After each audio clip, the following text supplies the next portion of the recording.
மல்லிகை ஆனிவர்சரி அன்னைக்கு நம்ம கொடுக்க போற கிஃப்ட்ல அவ சும்மா திக்கு முக்க ஆடி போயிடணும். மல்லி மல்லி என்னது மல்லியா? மல்லி மல்லி தம்பி, முளகு எவ்வளோ? 3 முளம் வாங்கிக்கோங்க தம்பி. 150 ரூபா மட்டும் கொடுங்க. எதுக்கு கூப்பிட்டீங்க அதை மட்டும் சொல்லுங்க. ரஞ்சி, டேபிள்ல இருக்கிற ஃபைல் எடுத்துட்டு வந்து மல்லி கிட்ட கொடு. Divorce petition. இது உங்க அக்காவோட கொலை கேஸ் மல்லி.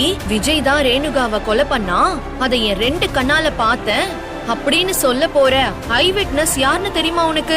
ரஞ்சிதா தான். நம்ம ராஜேஸ்வரி இருந்துக்கிட்டு ரஞ்சிதாவை அந்த ஃபைல் எடுத்துகிட்டு வா மல்லிக்கு காட்டணும் அப்படின்னு சொல்கிறாங்க. அது என்ன ஃபைல் அப்படின்னு மல்லி கேட்குற போது ராஜேஸ்வரி சொல்கிறா, இது விஜய்க்கும் ராகவிக்கும் நடந்த டைவர்ஸ் ஃபைல் அப்படின்றான். ஏன் டைவர்ஸ் ஆச்சு அப்படின்னு கேட்டால், விஜயை ராகவி வந்து கொன்றது நாங்கள் ரஞ்சிதா பார்த்தா அப்படின்னு நாங்கள் வக்கீல்கிட்ட ப்ரூஃப் தர போகிறோம் அப்படின்னு திடீர்னு திருப்பங்களை உண்டாக்குறாங்க.